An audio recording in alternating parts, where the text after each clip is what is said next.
Tin Lips and the Rainbow Unicorn Party, the Rainbow Unicorn Parliament even. One of my biggest points of contention with the Rainbow Unicorn delegates, as well as the Rainbow Unicorn Parliament itself, is the nonsense they espouse about independence, because regardless of whether or not we were to gain an independence referendum and become an independent country, regardless of whether or not we rejoined Europe or not, until ties were cut with the United Nations, we wouldn't be independent. The same is becoming rather apparent as far as the United Kingdom is concerned, because Brexit Day went and gone, and we have Boris Johnson licking the boots of the UN, and David Attenborough, etc, etc. I'm rather surprised that the article from The Guardian and so on didn't come to my attention sooner. Climate quote-unquote refugees can't be returned home, says landmark UN human rights ruling. Oh, how convenient. How convenient. Just purely coincidental, of course, that the plans for this BS were drawn up a long time ago. We're expected to believe this is all organic. Nonetheless, if we're sovereign and we're independent, why can't we tell the United Nations to fuck off? We won't do that, of course, because they're all in cahoots. They're not taking orders from the United Nations necessarily. They're all in it. This is all lies, it's all garbage. And just because David Attenborough said otherwise, I beg to differ. The science is not settled. It's far from it. How can the science be settled on a matter where they suppress one side of the argument? Nobody's disputing that the climate isn't changing. What's been disputed is the fact that you have gone from calling it global warming to climate change, and now you've ramped up the hysteria to a point where you're now claiming there's a climate emergency. But get this, you're not doing anything about it till November this year. It's not that important then, is it? Anyhow, before I get onto that, instead of making two videos, I just want to talk about this briefly, just to show the sheer malevolent BS that we are seeing right now. And, like, I'm surprised that there isn't more people angry about this if they've got children, because there was a relatively large uproar in regards to the LGBT emphasis and the T indoctrination that schools were beginning to embrace. Well, why is the same not true for this shit? Half of teachers feel unable to deal with students' eco-anxiety. I mean, it's bordering on child abuse if it's not already. However, let's see why they've got anxiety and a convenient solution to said problem.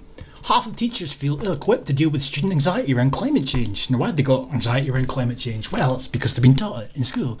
According to new research, yada yada, from the Global Action Plan, Global Operative Word, as per, climate anxiety is proving to be a key challenge in today's school environment, adding to the stress levels of teenagers and teachers who feel ill-equipped to help their students. If they're ill-equipped to help their students, then why are you teaching them about it? You know, you're not ill-equipped enough to open up a textbook and tell them all that Al Gore and his cronies have said, but you're ill-equipped to help them deal with it. Now, how could you deal with a supposed global problem? Of course, the convenient solution is immediate action. How convenient! 40% of teachers surveyed feel that their senior leadership team is not engaging in climate change as an issue. Teachers can find themselves trapped in a cycle of inaction, and they have a lack of knowledge on how to respond and limit resources, or training in brackets, of course. Here we go.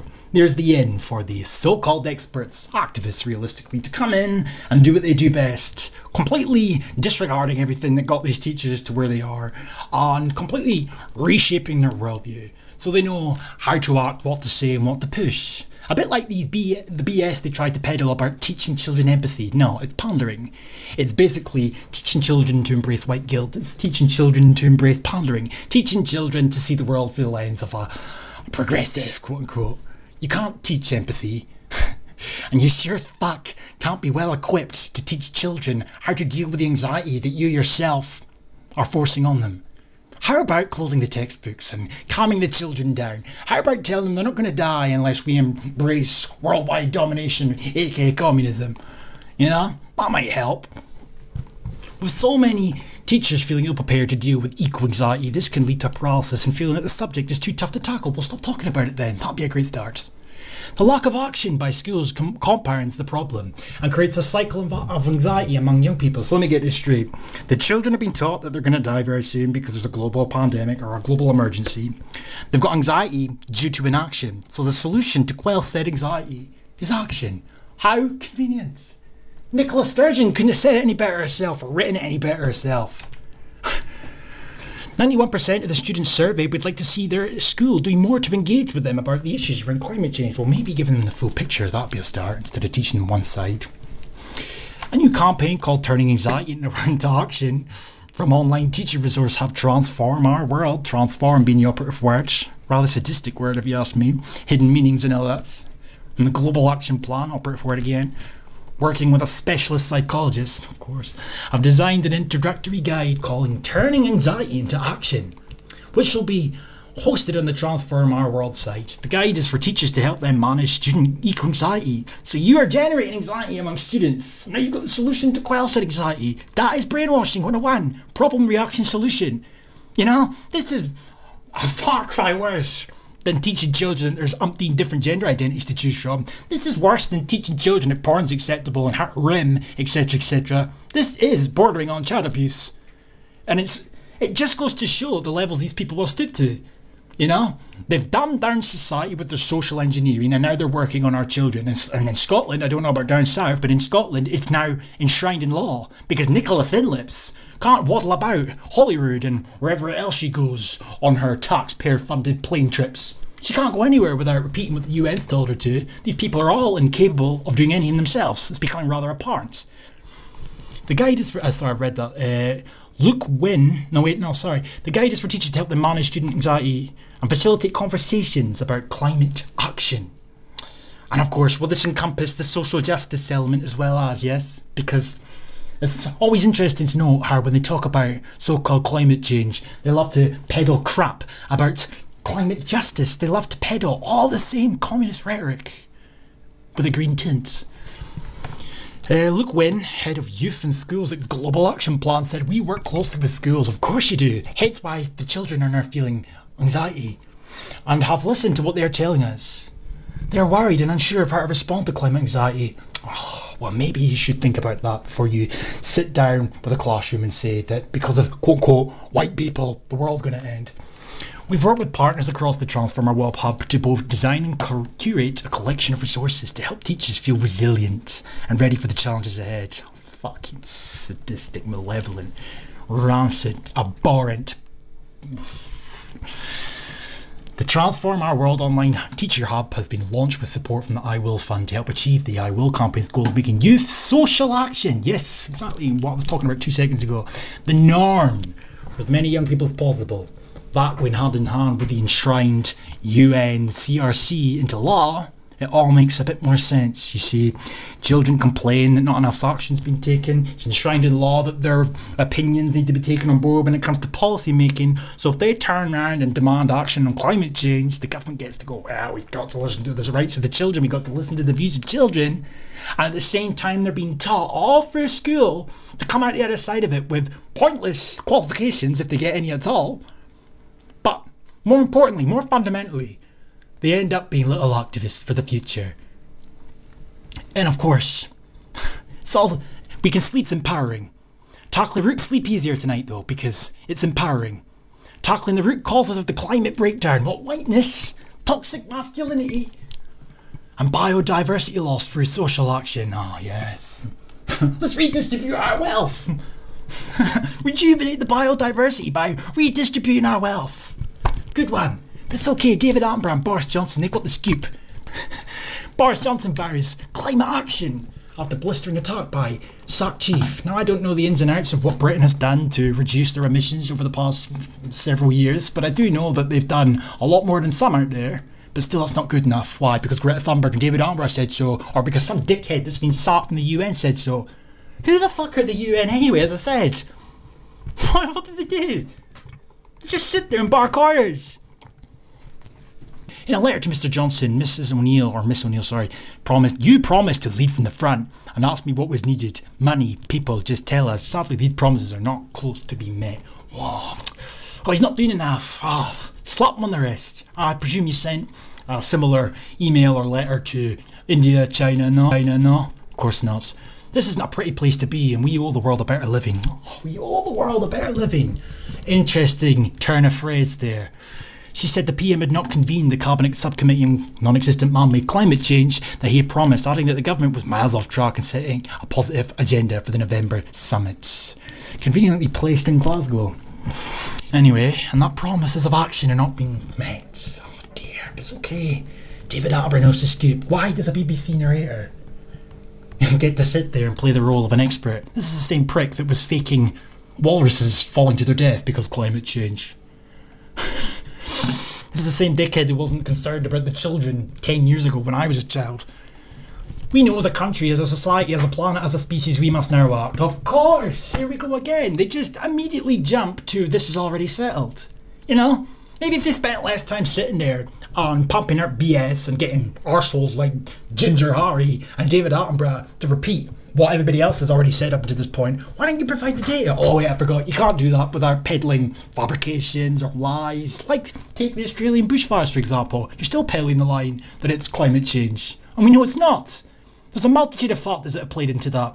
I didn't occur in 2000. I didn't hear them saying it was climate change when the same thing occurred in 2009. But we know, because Boris Johnson said so. We must reverse the appalling loss of habitats and species. I'll tell you how that would be solved, or at the very least halted. Stop building on their fucking land. It's only by repairing the damage to the natural world and restoring the balance between humanity and nature that is now so grotesquely out of kilter we can address the problem of climate change. But a climate that's always changing, but okay, let's remove all of our abilities to make money and invest in non-existent renewable energy. When I say non-existent, I mean it's not going to generate profit. It's a scam for the most part, but that's all part and parcel for the globalised world we're all moving into. Asking questions as to why they're wanting to reduce carbon all over the world. That's going to have a detrimental effect to green life, you know. Nobody talks about how the carbon that's been generated up until this point, as little as it is in the overall grand scheme of things, nobody's talked about how that's made the planet greener. You want to remove the ability for plants to thrive. The ban, which government advisor, the Committee on Climate, Non-Existent Man-Made Climate Change, I set for by as early as 2030. Everything's 2030, and as well as climate change being tackled by 2030. Let's bear in mind we've got another 16 goals to get through too. How convenient. Why are we focusing on all the other 16 if there's a climate emergency? Today, PM Boris Johnson launches the UN Climate Summit, setting at the UK's position as a world leader. Oh God, it's like Sturgeon 2.0, man. Anyway, the UN climate talks in November, the most important since the Paris Agreement. What happened to last year? Why? An article that covers this, and every time somebody decides to take to a podium and read a little script, that the one in November is supposedly the most important one to date. How convenient. And we all know why that is, because this is going to be the one where they unveil all of their already predetermined agreements. Why wasn't last year's one of the same importance? What was it that happened last year? The only thing they agreed upon was to meet again in Glasgow. And of course, as I said in the previous video about this, that was already predetermined too. So they went to Madrid to talk shit and do nothing, came out the other side of it with one thing in mind, that they had to do the same thing again in a meeting they'd already agreed upon.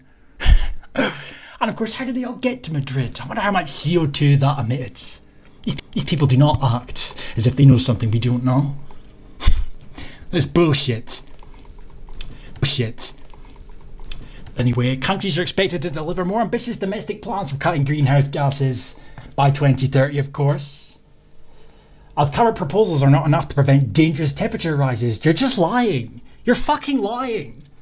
There's also want countries to set out long-term plans for cutting emissions, but the science now clear. Where's the science is clear? Where's the science? Where's the fucking science, Michael Mann? NASA? You know what I mean? These people keep pumping out graphs that suggest that temperatures and the sea levels been skyrocketing since the 1800s. It's a fucking lie. It's a fucking lie. And really digressed. The video's getting seriously too long. On that note, refugees can't be returned home, says landmark UN human rights ruling. Oh, well, that's that then. Call for governments to return people to countries where their lives might be threatened by the climate non-existent man-made crisis. A landmark ruling by the United Nations Human Rights Committee has found that, which is the first of its kind, represents a legal tipping point and a moment that opens the doorway. Lucky we signed the Migrant Compact, eh? The future protection claims for people whose lives and well-being have been threatened. Threatened being the operative word there. So not affected, just the potential threat looming. So now you've given these people yet another excuse that they can conjure up upon arrival.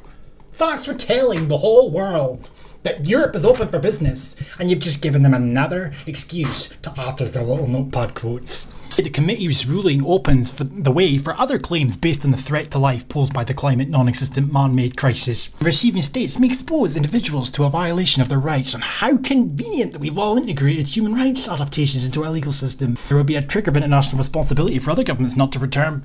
There will be a trigger of international responsibility for other governments not to return people to places where their life is at risk because of climate-induced changes. And why it's quite a landmark case is that the committee recognised that without a robust action on climate change, a robust action on climate at some point in the future, it could well be that governments will, under international human rights law, be prohibited from sending people to places where their life is at risk or where they face inhumane or degrading treatment. So what has climate change got to do with inhumane or degrading treatments? It's just shit! Any excuse possible to get these fucking people here. The only thing that is going to make this stuff stop is for people to realise that they're being lied to. You know, I see arseholes all the time that dispute or debunk, quote unquote, the Kalergi plan. Call it what the fuck you want. Call it what you want. At the end of the day, it's happening. It's abundantly clear at this point. It's fucking happening.